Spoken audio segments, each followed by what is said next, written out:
তো hello guys, তোমরা কেমন আছো? দেখো সকাল সকাল আমি কিন্তু শিব ঠাকুরকে দিয়ে আর গঙ্গা মাকে দিয়ে আমি কিন্তু আমার ব্লগটা স্টার্ট করলাম। এই যে দেখতে পাচ্ছ, আমি কিন্তু লঞ্চে করে যাচ্ছি একটা জায়গায়, খুব একটা ইম্পর্টেন্ট কাজ ছিল, সেই জন্যই যাচ্ছি। পুরো ব্লগটা দেখো, তোমরা আশা করি সব কিছু বুঝতে পারবে।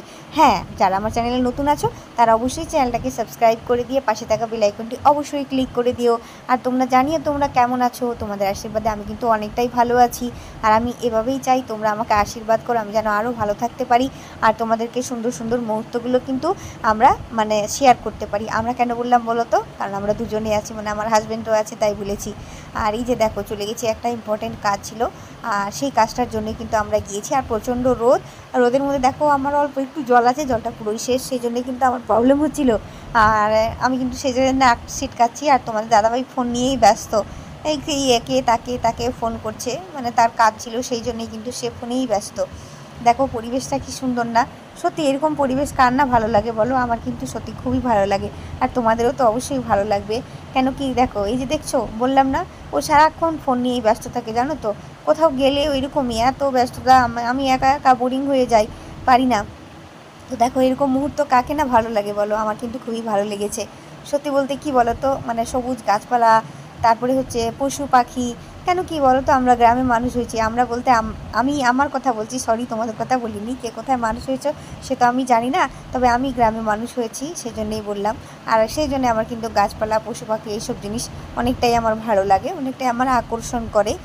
আর তোমাদের দাদাভাই এখনও কথা বলছে, আমি অনেকক্ষণ দাঁড়িয়ে আছি, জানো তো? আর রোদটা, প্রচণ্ড রোদ। আর ভাবলাম একটু দেখি পরিবেশটা চারপাশে ঘুরে কেমন লাগে। কিন্তু এত ভিড় ভাড়াক্কার মধ্যে এত সুন্দর একটা জায়গা, এত ভালো লাগে। ভিড়ের মধ্যে যদি এরকম সবুজ গাছপালা দেখা যায়, কার না ভালো লাগে বলো? অবশ্যই তোমাদেরও ভালো লাগবে। আর কি বলো তো, সকাল সকাল উঠে রেডি হয়ে যাওয়া, ব্যস্ততার মধ্যে চলো, একটা কাজ তো কমপ্লিট হলো, এবার নেক্সট কাজগুলো দেখো আমাদের। আমরা চলে এসেছি দুর্গাপুর স্টেশনে। এই যে দেখছো, আমরা প্ল্যাটফর্মে দাঁড়িয়ে রয়েছি, আর দেখেছো খা রোদ, পুরো প্রচণ্ড রোদ, আর কি বলবো। তারপরে এই যে দেখো, সারা জল খেয়ে খেয়ে, যে দেখো আবার জল নিলাম, আবার জল শেষ, জল খেয়ে খেয়ে অবস্থা খারাপ হয়ে যাচ্ছে। আর রোদের মধ্যে না ভালো লাগছে না, মুখ চোখ দেখেই তোমরা আশা করি বুঝতেই পারছো। ট্রেনে করে গিয়েছি, আর দুর্গাপুর অনেকটাই দূর। তারপরে হচ্ছে কাজের জন্য আমরা বেরিয়ে গেছি, যেই কাজের জন্য গিয়েছিলাম সেখানে আমরা কিন্তু যাচ্ছি আস্তে আস্তে হেঁটে হেঁটে। আর জানো তো, সিঁড়ি ভাঙতে আর এত কষ্ট হয় আমার, আগে হতো না, এখন সিঁড়ি ভাঙতে না প্রচুর কষ্ট হয়, মনে হয় কি আর পারি না। তারপরে এই যে টোটোতে বসে গেছি, আর পরিবেশটা এত আমার ভালো লেগেছিলো, মনে হচ্ছিলো কি এখানেই যেন আমার বাড়ি, এমন মনে হচ্ছিলো। আর জানি না কেন, এর অনেকটাই আমার মনে হচ্ছে আমার নিজের পরিচয় লাগছে। কিন্তু এখানে আমার কেউই নেই, তবুও আমার জানো তো মনে হচ্ছিলো যে মনে হয় এখানে কেউ আমার, এখানেই আমার বাড়ি, জায়গাটাকে আমার খুব নিজের বলে মনে হচ্ছিলো। তো যাই হোক, মনে হচ্ছিলো রাস্তাঘাটগুলোকে আমি অনেক আগে থেকেই চিনি। কেন জানি না, এত টান আমার কোনো জায়গার প্রতি ছিল না। আর এই জায়গাটায় কেন যে এরকম জানি না, হয়তো হয়, তোমাদের হয় কি এরকম কোনো জায়গায় গেলে?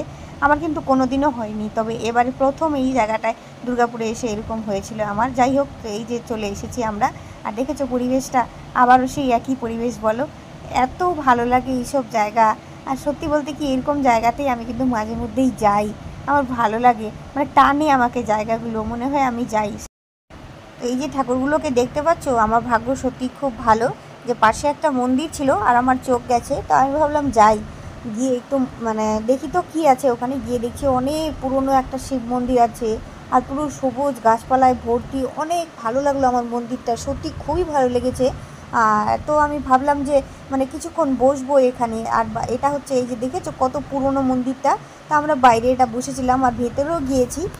এত ভালো একটা মন্দির, এটা কিন্তু বাইরেটা শিব ঠাকুর আছে, আর এটা কিন্তু মন্দিরটার ভেতরটা পুরো, এটা বাইরেটা, আর মন্দিরের মূর্তিগুলো ভেতরে আছে, আরেকটা মন্দির আছে, পুরো এরিয়ার মধ্যে হচ্ছে ভেতরটাই আছি আমরা, কিন্তু এটা হচ্ছে মন্দিরের বাইরেটা।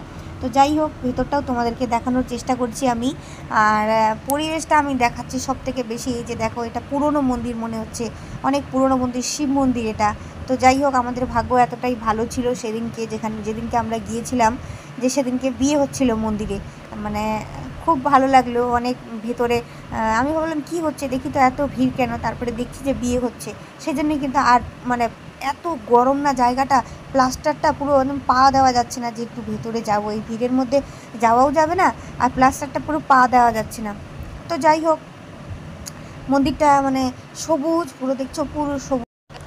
অনেক খোঁজাখুঁজি করার পরে একটা খুব ভালো হোটেল পেয়েছিলাম। তো সেখানে আমরা কিন্তু খেতে চলে গেছি।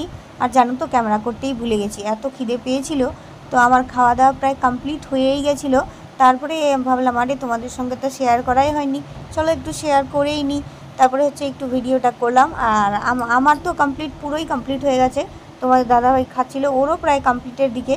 তো ভাবলাম একটু তোমাদেরকে বলেই দিই। এই যে দেখো, দেখেছো আমার খাওয়া কমপ্লিট আর ও খাচ্ছে। আর হোটেলটা বেশ ভালোই ছিল, নিরামিষ খাওয়া দাওয়া অনেকটাই, মানে খুব ভালো হোটেলটা। আর এখানকার মন্দিরটার নামেই কিন্তু হোটেলটার নাম ছিল নিরামিষ খাওয়া দাওয়া, কোনো প্রবলেম হয়নি আমাদের। আর আমি কোথাও গেলে না আমার মনে হয় একটু নিরামিষ খাওয়াটাই ভালো। এই যে দেখছো দিদিভাইটা আমাদের দিকে দেখছে কীভাবে, আর কি বলবো। তো দিদিভাইটা ভালো খুবই, যাই হোক মানে পরে আমার সঙ্গে কথা বলেছিল। আর আমি তারপরে ক্যামেরাটা বন্ধ করে দিলাম কিছুক্ষণ করার পরে। আর এই যে দেখো আমাদের খাওয়া দাওয়া কমপ্লিট হয়ে গেছে। এবার কিন্তু আমরা স্টেশনে চলে এসেছি বেরোবো বলে, মানে যাবো বলে। আমরা এই যে দেখেছো চোখ মুখের অবস্থা, পুরো টায়ার্ড হয়ে গেছি জানো তো। সত্যি বলতে কি জানো, সারাদিন সেই সকালেই বেরিয়েছি বাড়ি থেকে, আর সারাদিন জানো তো একদম এত কষ্ট হলো। পুরো রোদ, খা রোদের মধ্যে সারাটা দিন পুরো মাথার উপর দিয়ে মানে রোদটাই কেটে গেছে। চোখ মুখের অবস্থা পুরো কালো হয়ে গেছে চোখ। আর মনেই হচ্ছে না যে আমি মানে দাঁড়িয়ে থাকি, এত ক্লান্তি লাগছে, মনে হচ্ছে বসে যাই কোথাও, দাঁড়াতে ইচ্ছে করছে না। তো তোমার দাদাভাই গেছে টিকিট কাটতে, আর আমরা কিন্তু এখানে দাঁড়িয়ে রয়েছি, মানে আমি এখানে দাঁড়িয়ে রয়েছি। তো তোমাদের পুরো ব্লগটা কেমন লাগলো? যদি ভালো লাগে অবশ্যই লাইক কমেন্ট শেয়ার করে দিও।